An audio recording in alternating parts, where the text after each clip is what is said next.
Have you ever felt like you are trapped in poverty, like it's an escape room, like it's a maze, like it's some place that feels like no matter how hard you work, no matter how hard you try, you can't get out? Well, in this video, I'm going to show you how you can finally, once and for all, for the rest of your life, escape the poverty programming trap. Because poverty program, why do I say escape the poverty programming trap?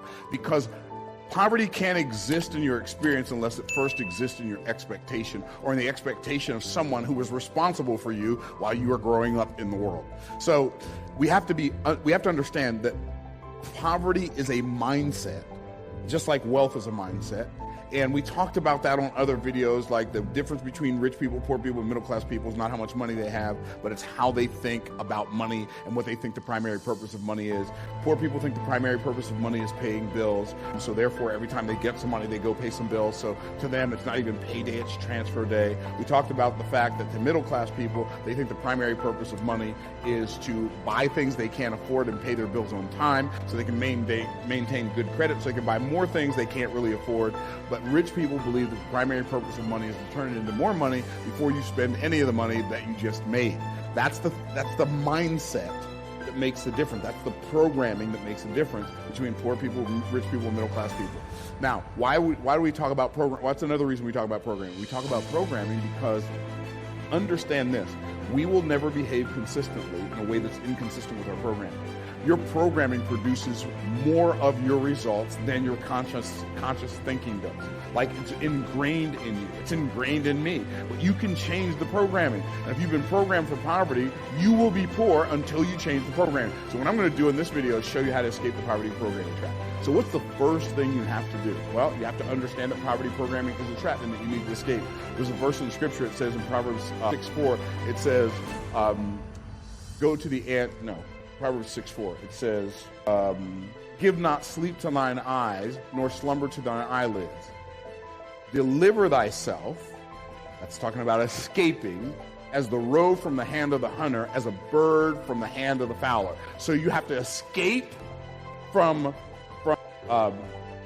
sleep like you escape from, like a deer escapes from a hunter, like a bird escapes from a bird trapper. Okay. And then it says, go to the ant, thou sluggard, consider her ways and be wise, which having no guide or overseer or ruler, provideth her meat in the summer and gathereth her food in the harvest. How long wilt thou sleep, sluggard? When wilt thou arise out of thy sleep?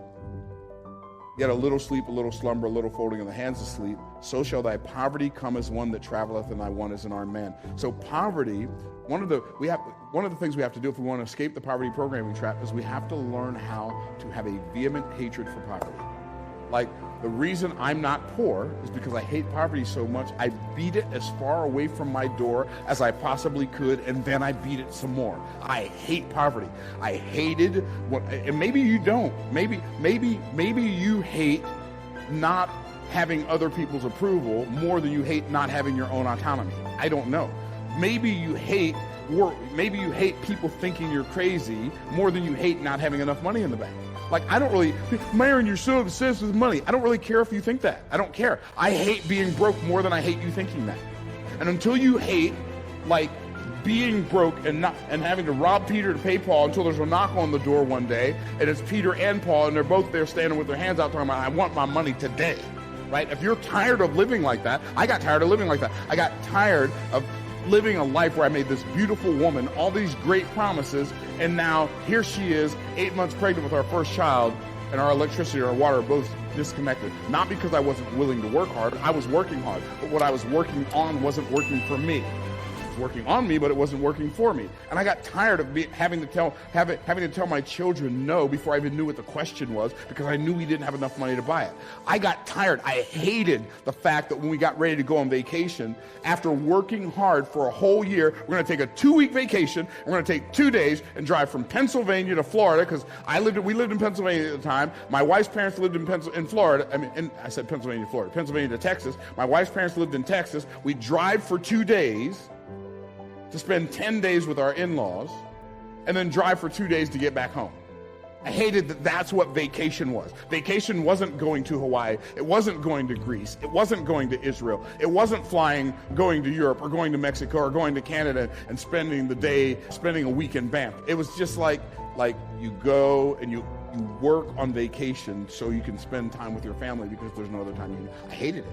I hated everything about it. I hated the fact that the 4 months of my married life that I was on welfare, yes, I was on welfare for 4 months. I hated when I was sitting in that welfare office and that woman said to my wife, she said, we could give you more money if he wasn't in the house. First of all, he has a name. Second of all, it's not the house, it's our house. You see how I got an attitude. You say, why? Because I hate poverty. I hate what it does to people. I hate that poverty forces people to eat junk food because they can't afford real food. I hate the fact that poverty causes people to drive raggedy cars that cause them to get in accidents because they can't afford a car that'll keep them safe. I hate poverty. And until you hate poverty, you will not beat it far away from the door enough that you don't have to deal with it anymore. So you have to hate poverty. That's like you want to escape the poverty program trap. Develop a disgust with being broke. Develop a disgust with not having enough money. The love of money is the root of all evil. That's right. The love of money is the root of all evil. But you don't even know what that verse means. Like people who quote it to me on YouTube, it literally makes me chuckle every time I read it. Money's the root of all evil. First of all, it doesn't say that. It says the love of money is the root of all evil. Myron, it does say love money. It does say love money is the root of all evil, but the key word in that verse is the word all, which means all types, all manner, all kinds. It does not mean every single solitary. The love of money is clearly not the root of every single solitary evil in the world. Think about it. It can't be. If that were the case, Adam and Eve would have eaten the fruit because the serpent paid them. The love of money is not the root of every single solitary evil. The love of money is the root of all types, all kinds, all manner of evil. What does it mean? The love of money is the root of all evil means people will do all types of things if they love money, right? For the love of money, people will sell drugs to children. For the love of money, pharmaceutical companies, for the love of money, cigarette companies will sell tobacco. The love of money is the root of all types, all kinds, all manner of evil. That's what it means. So if you want to quote it in its context with its definitions and understand what you're talking about. Anyway, I hate poverty. I hate it. I loathe it. It's disgusting to me. I hate what it does to people. I hate what it does to families. I hate the arguments that it causes between husbands and wives and the arguments that it causes between children and parents. And I hate the fact that there are people living in the dark right now because they don't have money. There are people living under a bridge because they don't have money. At some point in their life, they did not hate poverty enough to beat it away from the door. I hate it that much. I really hate poverty. I hate inconvenience. I hate being hassled. For instance, when I fly, I only fly on private jets. People think I'm flexing. I'm not flexing. I just hate TSA. I hate it. It's so stupid. It's like they find the dumbest people in the world and they give them this job, and they wanted to be a CIA agent and they couldn't pass the test, so they could be a TSA agent, and they think they're a CIA agent and they think they're saving the world from me because I have a brace on my leg. Well, no, we got to take you to the back room. We have to scan. We have to see the top of. No, you don't. I go through TSA all the time, and I'm TSA free. And it doesn't matter. If one wants to flex, if a TSA agent wants to flex, there's nothing you can do. You have no recourse. I hate that. So I fly private, so I don't have to go through that. I hate the fact that, the airports lose your luggage. If you miss your flight, flat out of luck. But if they cancel your flight, you're still flat out of luck. I hate it. So I'm going to make enough money so that poverty doesn't impact me in negative ways because I hate it. When you hate poverty, I love having a choice. Money gives me choices. Myron, do you love money? I love having a choice, and I hate poverty. What do I mean when I say hate poverty and hate poverty's partners? What are poverty's partners? Poverty has a lot of partners. I'm going to name 4 partners that poverty has. I'm going to name 4 partners of poverty that you have to hate, and you have to hate them enough to keep them away from you, far enough away from you, so they don't rob you of all your chances. So the first one that I'm going to name is sleep, and I'm going to put sleep/laziness. The Bible says, love not sleep. This is what it says. Love not sleep, lest thou come to poverty. So people, I love sleep. I don't love sleep. I sleep because it's essential. I like the way sleeping makes me feel, I like the way it makes me feel. I like feeling rested more than I like feeling tired, but I don't love sleep. Sleep is not an objective in itself. It's an objective for an objective. And that objective is to be rested enough to go out and create something that other people value enough to pay me for it so I can live my life without being in poverty. Because I hate poverty. I know I've said that a bunch of times, but I'm emphasizing that because I am telling you, until you get to the point where you hate poverty, like when I was poor, I hated poverty enough not to watch the electronic income reducer. It's that television. For some people now it's their smartphone, right? I hated poverty enough not to watch television. I'm not going to watch other people live their dreams while I'm living a nightmare. Right? I hated poverty enough. Like my daughter was a teenager. She was the youngest. She was a teenager when she had a television, a channel. He was probably 14, 15, 16 years old before he had a television. Why? Because I finally felt like I was making enough money where I could afford to watch television. I wasn't going to watch it while I was broke. Why? Because I hated laziness. I hate sleep. So sleep, that's one. Two, gluttony. I don't even know how to spell gluttony. So we're just going to, I probably didn't spell it right. Gluttony. You spell it. I can't believe this. He's doing a YouTube video. He didn't even spell check. Good. When you do your YouTube videos, spell check. I'm okay with it. I'm okay with it. See, you hate misspelled words. I hate poverty. Like everybody has their thing they hate. It's okay. Be yourself, okay? So gluttony. What do I mean? Like gluttony is a poverty programming trap. Here's what the scripture says. The drunkard and the glutton shall lie down together, and drowsiness will clothe a man with rags. It says, woe, the scripture says, woe unto you, O land, when your princes eat, when your king is a child. Woe unto you, O land, when your king is a child, and when your princes eat in the morning for drunkenness and not for strength. So the scripture says we should, like, gluttony, like eating too much. Why? Because when you eat too much, you don't have enough energy to go out and fight poverty away from your doorstep.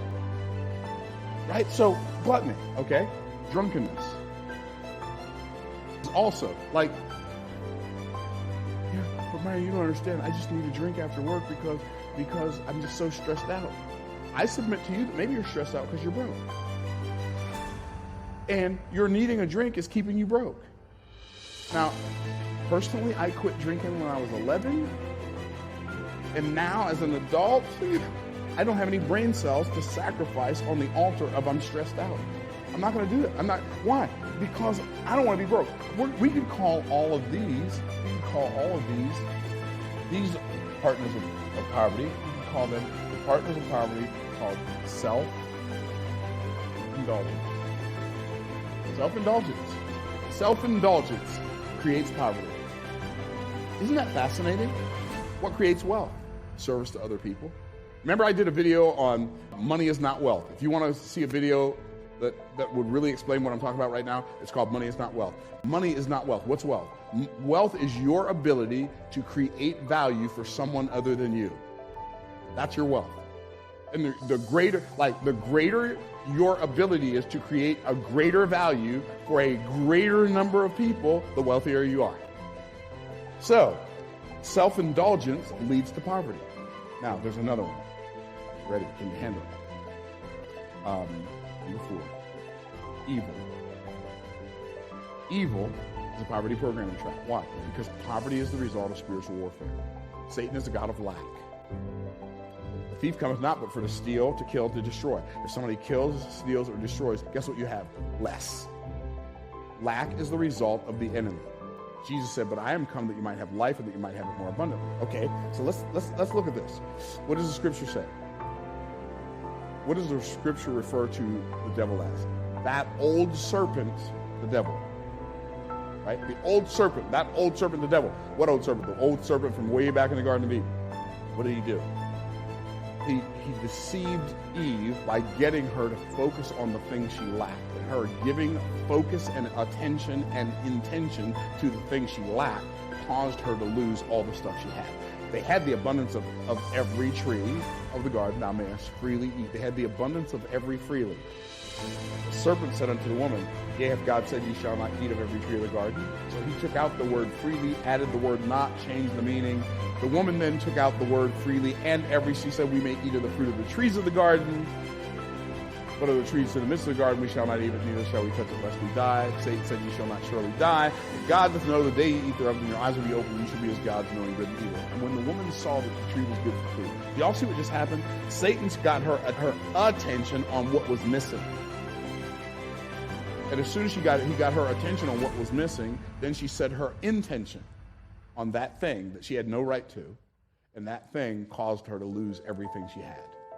Interestingly enough, in the Hebrew language, the word for rich, like when it says, and Abram was very rich in cattle and silver and gold, it's the word assure. Now, that's the word for rich. It's assure. But did you know that in Hebrew, oftentimes, when you're spelling a word one way, it means one thing, but if you spell it backwards, it means the opposite. Isn't that cool? Isn't that such a cool language? Right? Okay. So, here's what's really interesting about the word assure. If you spell it backwards, Rasha, if you spell it backwards, it means the opposite of poor. The opposite of rich, and the opposite of rich would be poor. That's what you think, right? But it doesn't mean poor. The opposite of poor, Rasha, or even Rasha or Rush, or Rasha or Rush means evil. Wow. Opposite of rich is evil? What does that mean? Here's what it means. It doesn't mean poor people are evil.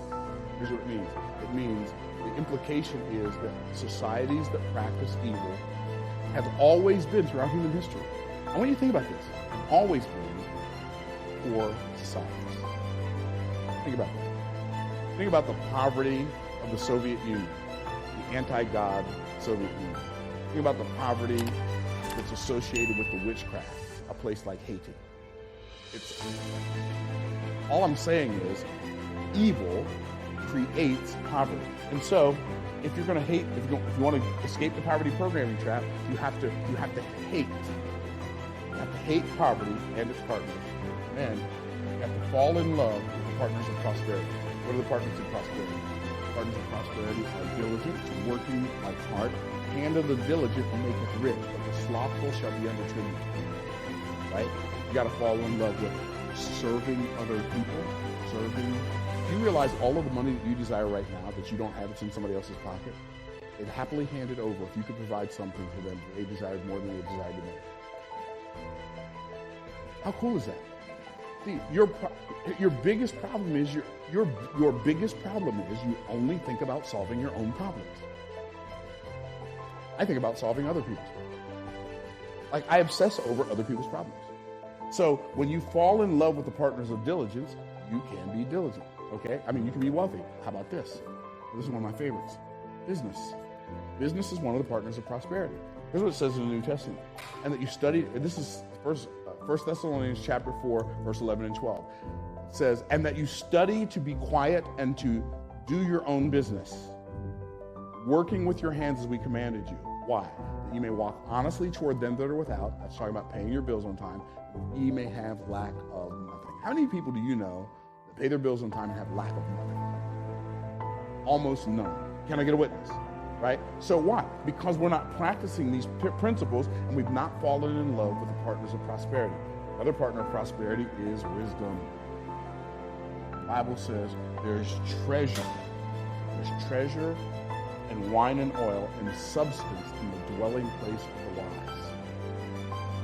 What is wisdom? Well, wisdom has some prerequisites. First prerequisite is ignorance. Ignorance is the absence of truth. The second one is knowledge. Knowledge is the accumulation of truth. The third one is understanding. Understanding is the assimilation of truth. And then finally, wisdom is the application of truth. So wisdom is an action word. It's actually doing the things that you know will work because you know it will. The wisdom is from above is not the same as the wisdom is from above, from beneath. Like earthly wisdom, the scripture says, like the wisdom of this world is earthly, sensual, and devilish. What is that? It's the enemy. Like literally, the wisdom of this world is the enemy. What enemy? The world, the flesh, and the devil. Earthly, sensual, and devilish. Same thing. The wisdom from above is what? I want you to wrap your mind around what I'm about to say. The wisdom that's from above is first pure, then peaceable. Not first peaceable, then pure. So the wisdom that's from above doesn't seek to get along with everybody at any cost. It stands for what's right first. And then After it's pure, then it's peaceable. Then it's easy to be entreated. Well, wisdom is one of the partners of prosperity. So if you fall in love with learning, you fall in love with business, you fall in love with serving other people, and you're diligent about it,